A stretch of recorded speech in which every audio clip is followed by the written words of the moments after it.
what up? This is Jose with Low Boxing No Problem, and I have the pleasure of actually running into Andy Vences from Boxing San Diego, California. How's it going, Andy? Hey, it's going good. It's good and good. Just supporting the local talent and just bringing myself back to a venue I used to fight at. That's awesome. I did see some stories, and I think you posted some clips. You fought a lot of your early career here, right? Yeah, for my fourth fight, and then my 10th fight was probably my biggest fight here. Oh man, that's awesome. It seems like a great venue to have your fights here. Yeah, it's nice. The casino environment, so there's always something to do. And I know it's out of nowhere, but once you're in here, it's pretty dope. And then, what can you tell us about your last fight? It was tough. Didn't go your way, but you're not giving up, right? You're still going to continue boxing? Nah, yeah, I'm gonna continue boxing, just knowing what's at stake. Obviously, I know, my health. I know it was a lot of punches, a lot of shots I shouldn't have took in the last fight. But I think there was a lot that was missing as far as like taking my body to an uncomfortable feeling during training. What I mean by that is a lot of times, we train boxing, we do boxing and, learning and whatnot, but I think I needed to take my body to uncomfortableness because in the fights, especially my recent fights, when I've been in uncomfortable situations, I haven't been able to break through. And, in the 2 losses I had with my previous trainer, and not pointing fingers at anybody, but in the 2 losses I had with Albert Bell and Venado, when I was faced with adversity and like uncomfortableness, I was able to break through and try to make something happen. And I just feel I need to take myself back to the trainer and take myself back to that feeling of uncomfortableness. A lot of the times people think boxing is a lot about like, the mitt work and whatnot, and that's important, but at the end of the day, you can't cheat the grind. And that's why I made my own YouTube channel too, is to like talk about my experience and really the grind. It doesn't matter who's your trainer or where you train at, it's how you train and what are you doing to take your body to that limit. And I'm the type of guy that I'm a soldier. If you tell me to do 100, I'm gonna do 100. You tell me to do 50, I'm gonna do 50. But if you don't tell me to do something, I'm gonna do whatever I think is the more factor. But I know, I need someone there, drilling me, killing me, and taking me there. So I think that's what happened my last fight. Things got hard, and yet again, I wasn't able to break through and make something happen. I was very disappointed. I made the decision to continue fighting only because I've analyzed things and I kind of realized what I think is best. But I did make a deal with my coach and the guy I'm gonna hopefully start working with. Nothing's in stone, nothing's for sure. But if I'm ever in the ring with a fighter that I should be and I'm taking unnecessary punches, he and I agreed that he'd be able to stop the fight. And I'm agreed with that just because I know what's at stake, but I gotta do my part and train to win and just not let anybody touch me like I used to do early on in my career. You also mentioned something that I think is key. You haven't had a soft opponent. You've been tough opponent after tough opponent.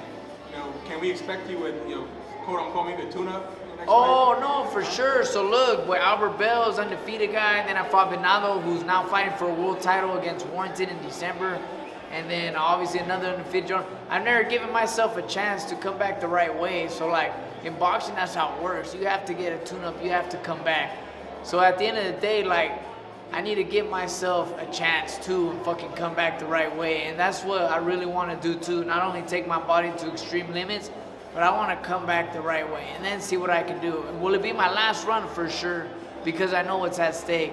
But at the same time, I don't want to be those people that live their life like, fuck, what if I should have done this? Or what if I would have done that? I've always been the type of person, I don't want to live with that in my head of I could have, would have, should have, or what would have happened.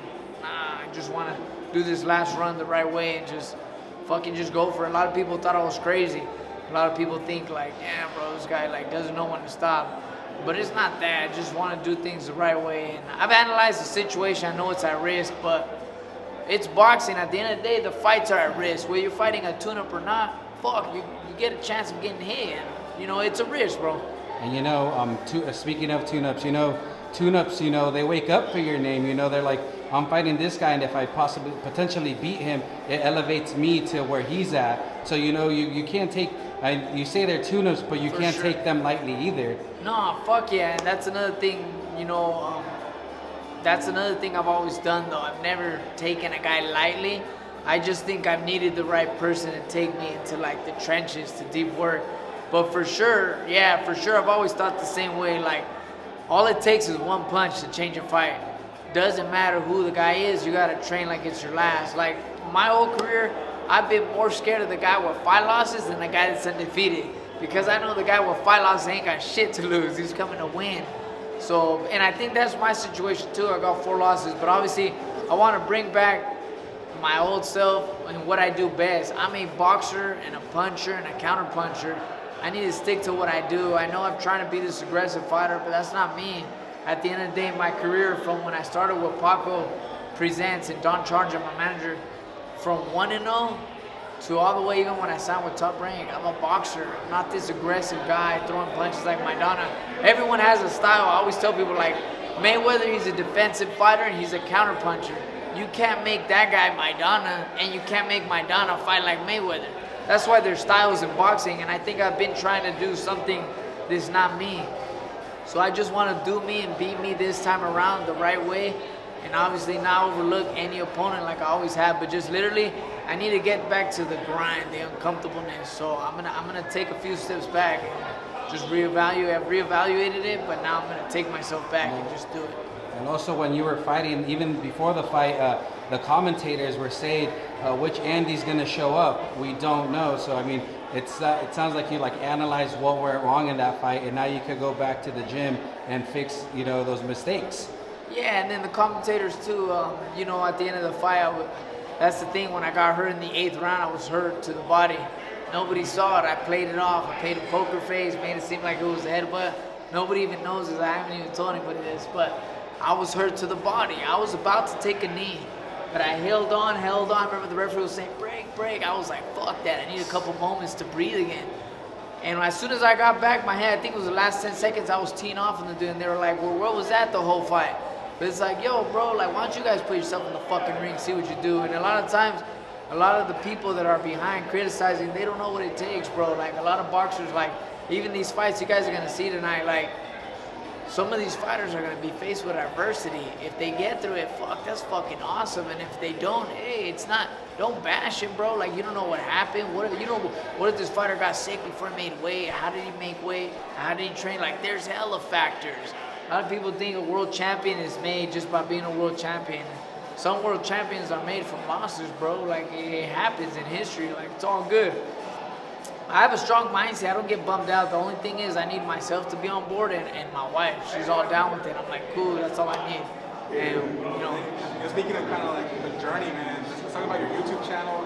In the trenches or into the trenches? We'll go a little over here. This is more quiet.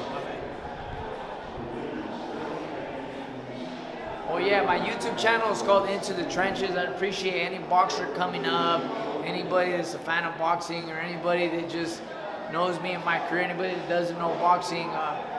Like, I've taken videos back to where, like, at 16-year-old, I was street boxing people on the streets, no headgear, no mouthpiece, like, just to gain experience. And I think in those fights that I'm uploading, that's when I realized as a young kid, like, damn, like, I actually have it. Like, I want to do this as a pro and get paid for it. I was like, fuck, if I'm doing it with these guys for free, what makes me say I can't do it, for myself and get paid? And this was any weights. I would take on any weights, any size. The next video I'm uploading next week against this big old Samoan. I think the dude was like 250. And pretty much the deal was we would box to whoever gave up. So obviously I knew they didn't have the conditioning and shit like a boxer. So my thing was to just go amount of time until they got tired, they would give up. Sometimes not necessarily that I beat them up, just that they got winded and they weren't able to go no more. But I just made this channel to also talk about like my experiences in the fight game, bring people back to fights. I have old footage of all my fights. Thankfully for my father, he always recorded and followed even my trainings in the amateurs, and like I have a bunch of shit. It's just that I gotta release it little by little. But I also want to talk about the factors like a boxer faces as soon as they go 10-0 and then they get signed to a promoter. That doesn't mean you made it, Like, I was very happy I got signed to Top Rank when I did, and that was back in 2012. But then I realized, like, fuck, like, I'm one fighter, and they got all these badass dudes, from myself to fucking Lomachenko, Oscar Valdez. Like, the list went on. I was like, I'm just another guy, bro. Like, on their roster, like, I ain't shit. So then it's another level where you got to start proving yourself. And when I got signed to Top Rank, my first 2 fights were knockouts. My next 2 fights were decision. I just want to take people back to like the way it was, the way it is, and then just suffering my first defeat, how it was, and now it's crazy, bro. Like at some point I was 23-0 in my career, signed to Top Rank before I fought Abu Bell. I was 23-0, bro. I had the WBC title, but I never got a chance to fight for a world title. It's just, a lot of times it's business moves and politics, and I was even confused going into the Albert Bell fight. I want to also touch on that, like, because he was ranked number 14. I think he was ranked way lower than me, so I was kind of wondering, hey, why am I fighting this guy? Like, why can't I fight for a world title?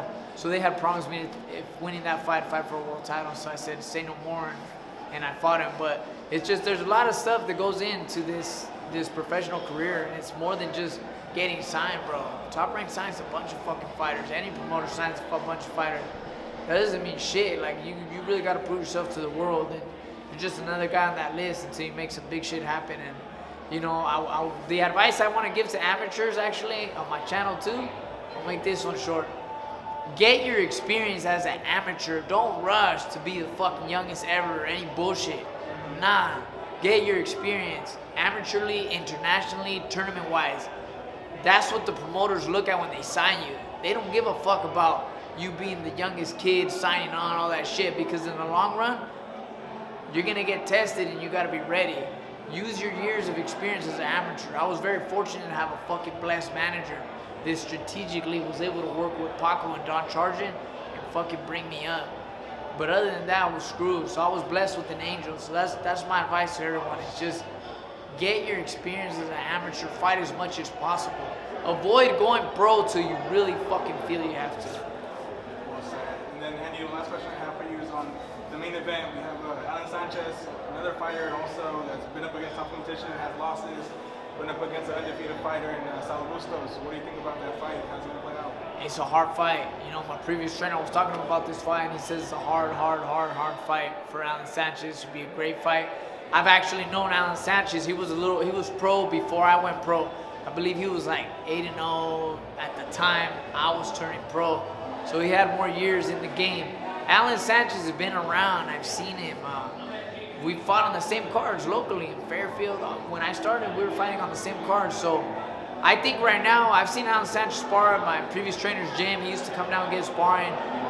It's going to be a matter of Alan Sanchez taking himself to that next gear. He has a gear where he's boxing and he's good, but he's going to need to take it to the next gear because I know his opponent is coming to win. It's going to be a tough battle.